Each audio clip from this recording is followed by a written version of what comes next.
Hello दोस्तों, यदि आप भी क्लास 9th का 18 मार्च को हिंदी का एनुअल एग्ज़ाम यानी कि वार्षिक परीक्षा देने वाले हैं, तो अभी के इस क्लास में आप सभी को हिंदी पेपर का ऑब्जेक्टिव सब क्वेश्चन बताने वाले हैं। तो आप लोग इस वीडियो को शुरू से लेकर अंत तक ज़रूर देखिएगा। तो आप लोग को पेपर इस प्रकार से देखने को मिलेगा जो क्लास 9th एनुअल एग्ज़ाम का दिया रहेगा 2026। तो यहाँ पे विषय कोड इस प्रकार से देखने को मिलेगा। तो आप लोग को विषय कोड लिख लेना है अपने उत्तर पुस्तिका पे। उनके बाद यहाँ पे आप लोग को समय जो देखने को मिलेगा 3 घंटा 15 मिनट का समय रहेगा। और आप लोग का पूर्णांक अंक जो रहेगा वह 100 नंबर का रहने वाला है। तो चलिए सबसे पहला क्वेश्चन नंबर 1 नंबर में चलते हैं। तो इससे पहले आप सभी को पेपर में खंड अ देखने को मिलेगा जिसमें वस्तुनिष्ठ प्रश्न दिए रहेंगे। इनमें प्रश्न संख्या 1 से लेकर 100 तक ऑब्जेक्टिव दिया रहेगा। इनमें से वस्तुनिष्ठ प्रश्न के साथ 4 विकल्प भी दिए रहेंगे। इनमें से कोई एक सही रहेगा। इनमें से आप लोग को 50 प्रश्नों का ही उत्तर अपने OMR शीट पे देना है। तो सबके लिए यहाँ पे एक एक अंक निर्धारित दिया गया है। तो चलिए सबसे पहला क्वेश्चन नंबर 1 नंबर में, भाषा या वाणी की सबसे छोटी इकाई कौन है? तो कौन होती है सबसे छोटी? तो यहाँ पे ऑप्शन ए नंबर आ जाएगा, वर्ण होती है। तो ऑप्शन नंबर यहाँ पे ए नंबर राइट आंसर आ जाएगा। नेक्स्ट नंबर में चलते हैं। क्वेश्चन नंबर यहाँ पे 1 नंबर दिया गया। तो क्वेश्चन नंबर 2 नंबर में, निम्नलिखित में कौन द्विगुण व्यंजन है? तो मतलब इन 4 ऑप्शन में कौन द्विगुण व्यंजन है? तो ऑप्शन ए नंबर में ढ, ड, अंग और द। तो कौन सा हो जाएगा? तो ऑप्शन नंबर ड आ जाएगा। ठीक है ना, ये जो है ये द्विगुण व्यंजन है। तो ऑप्शन नंबर यहाँ पे ए नंबर आपका राइट आंसर आ जाएगा। और आप लोग का जो ये एग्ज़ाम है ये 18 मार्च में होने वाला का पेपर है। ठीक ना, तो आप सभी लोग इसको देखिए। और आप लोग इस चैनल पे नए होते हैं तो आप लोग इस चैनल को भी ज़रूर से सब्सक्राइब कीजिएगा। ठीक ना, चलिए नेक्स्ट क्वेश्चन नंबर 3 नंबर में, हिंदी में स्वर्ण वर्णों की संख्या कितनी होती है? तो हिंदी में स्वर्ण वर्णों की जो संख्या होती है वह कितनी होती है? ये सब बेसिक तरीका से आप लोग को पूछेगा। ठीक ना, जो कि एनुअल एग्जाम में लड़ेगा ही लड़ेगा। तो ऑप्शन ए नंबर में 12, बी नंबर में 13 और सी नंबर में 10 और डी नंबर में 11। तो राइट आंसर आ जाएगा 10 होता है। हिंदी में स्वर्ण वर्णों की संख्या कितनी होती है? 10 होती है। तो ऑप्शन नंबर यहाँ पे सी नंबर बिल्कुल ही राइट आंसर आ जाएगा। ठीक ना, कल के एग्जाम के लिए बहुत ही इंपॉर्टेंट है। तो आप लोग इसको देखिए अंत तक। चलिए, तो क्वेश्चन नंबर 3 नंबर हो गया। यहाँ पे 10 नंबर। 4 नंबर में देखिए, ब वर्ण का उच्चारण स्थान। अभी जो हम ब बोले हमारा मुंह किस प्रकार से उच्चारण दिया? तो ऑप्शन ए नंबर में कंठ, तालु, मूर्धा, ओष्ठ। ब जो बोले हमारा ये कंठ से आवाज आया ब। ठीक ना, तो ऑप्शन नंबर यहाँ पे ए नंबर राइट आंसर आ जाएगा। नेक्स्ट क्वेश्चन नंबर 5 नंबर में, ग वर्ण का उच्चारण स्थान क्या है? अभी जो हम वही जो बोले ग, ये ग हमारा उच्चारण स्थान कहाँ से आया?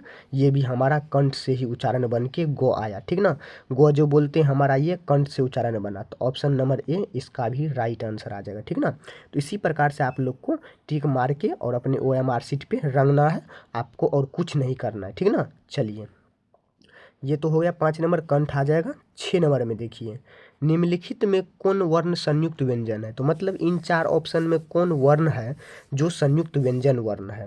तो ऑप्शन नंबर यहाँ पे अ, तर, स।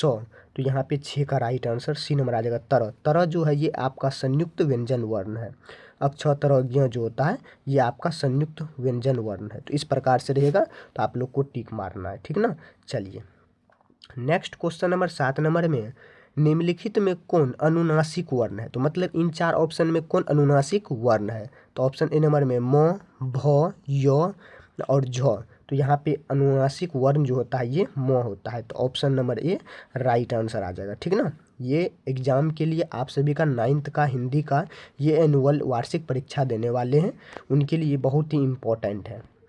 चलिए नेक्स्ट क्वेश्चन नंबर 8 नंबर में, दो वर्णों के मेल से होने वाले विकार को क्या कहते हैं? बहुत ही VVI है कल के एग्जाम के लिए। ठीक है ना, ये ओरिजिनल पेपर है, ये 100% कल के पेपर में रहेगा ही रहेगा। तो दो वर्णों के मेल से होने वाले विकार को हम लोग क्या कहते हैं? तो संधि कहते हैं। तो यहाँ पे 8 का बी नंबर मार लेना है। ठीक है ना, तो संधि कहते हैं। नेक्स्ट क्वेश्चन नंबर 9 नंबर में, अभ्युदय शब्द का संधि विच्छेद क्या होता है? तो अभ्युदय शब्द का जो संधि विच्छेद होगा वह कैसा होगा? तो अभिजोर उदय होगा। तो यहाँ पे इसका राइट आंसर सी नंबर आ जाएगा, अभिजोर उदय। तो ऑप्शन नंबर यहाँ पे आप लोग को सी नंबर टिक मारना है। नेक्स्ट नंबर चलते हैं क्वेश्चन नंबर 10 नंबर में, एकक शब्द का संधि विच्छेद क्या होता है? तो एकक शब्द का संधि विच्छेद ऑप्शन ए नंबर में एके जोड़ क, एके जोड़ एके, सी नंबर में एके जोड़ के और डी नंबर में एक जोड़ एक। तो 10 का राइट आंसर डी नंबर आ जाएगा, एक जोड़ एक होता है। तो ऑप्शन नंबर यहाँ पे डी नंबर बिल्कुल ही राइट आंसर आ जाएगा, ठीक है ना। तो इसी प्रकार से आप लोग को OMR शीट पे रंगना है और अपना आंसर को सही सही चूज करके मारना है, ठीक ना। चलिए 10 का यहाँ पे आप लोग को क्या मारना था? D number. चलिए 11 नंबर क्वेश्चन देखिए, इत्यादि शब्द का संधि विच्छेद क्या है? तो इत्यादि शब्द है उसका संधि विच्छेद निकालना है। तो ऑप्शन ए नंबर में आ जाएगा इति जोड़ आदि। तो ऑप्शन नंबर यहाँ पे ए नंबर राइट आंसर आएगा। 12 नंबर क्वेश्चन देखिए, तपह जोड़ वन पदों की संधि क्या है? तपह जोड़ वन पदों की जो संधि होती है वह कैसी संधि होगी? तो 12 का बी नंबर आ जाएगा, तपोवन होगा। क्या होगा? तपोवन। तो option number B right answer. इसी प्रकार से आप लोग को टिक मारना है और आपको जो भी एग्जाम में दिया रहेगा आप लोग को अच्छे प्रकार से रंगना है। तो यहाँ पे तपो का क्या हो जाएगा? तपोवन हो जाएगा। तो बी नंबर राइट आंसर। चलिए 13 नंबर क्वेश्चन देखिए, उत हलंत जोड़ भाव पदों की संधि कैसी होती है? तो उत हलंत जोड़ भाव पदों की जो संधि होगी, ऑप्शन ए नंबर को पढ़िए, उद्गम, उत्भाव, उत्भाव, यहाँ पे उद्भाव। तो यहाँ पे 13 का डी नंबर आ जाएगा, उद्भाव होता है। तो ऑप्शन डी राइट आंसर, ठीक ना। चलिए 14 नंबर क्वेश्चन देखिए, मनावन शब्द का वर्ण विच्छेद है। तो मनावन शब्द का जो वर्ण विच्छेद होगा वह किस प्रकार से होगा? चलिए यहाँ पे अच्छे प्रकार से देखिए। तो यहाँ पे इसका जो संधि विच्छेद होगा ये होगा मो हलंत और नो हलंत और व हलंत और नो हलंत। इस प्रकार से आप लोग को देख के मार लेना है, ठीक, बी नंबर, ठीक ना। चलिए 15 नंबर क्वेश्चन देखिए, यो हलंत प्लस अ प्लस जो हलंत ग्यो हलंत प्लस अ का इन ध्वनियों के मेल से कौन सा शब्द बनेगा? इन सब ध्वनि को एक साथ जोड़ेंगे तो कौन सा शब्द बनेगा? ग्यो शब्द बनेगा, ठीक ना। ये ग्यो शब्द बनेगा। तो option B right answer. Next number में चलते हैं, क्वेश्चन नंबर 16 नंबर में। तो निम्नलिखित में कौन शुद्ध शब्द है? तो मतलब इन चार ऑप्शन में शुद्ध शब्द खोजना है। सब सेम ही लिखा गया, लेकिन सेम ही लिखा गया, सेम लेकिन अलग अलग। यहाँ पे परमेश्वर सब ही है लेकिन शुद्ध शब्द खोजना है। तो ये तो गलती हो जाएगा, परमेश्वर ये गलती, ये भी गलती है, ये भी, ये परमेश्वर, ये आपका सही उच्चारण से लिखा गया है। तो option D right answer. 17 number question देखिए, निम्नलिखित में कौन अशुद्ध शब्द है? अशुद्ध मतलब गलत शब्द है।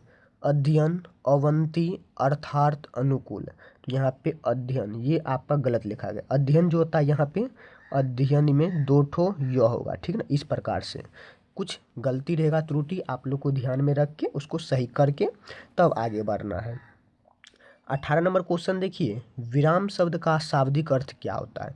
विराम जो शब्द होगा उसका शाब्दिक अर्थ हम लोग को खोजना है। तो 18 का यहाँ पे डी नंबर आ जाएगा। विराम का क्या होता है? शाब्दिक अर्थ ठहराव होता है।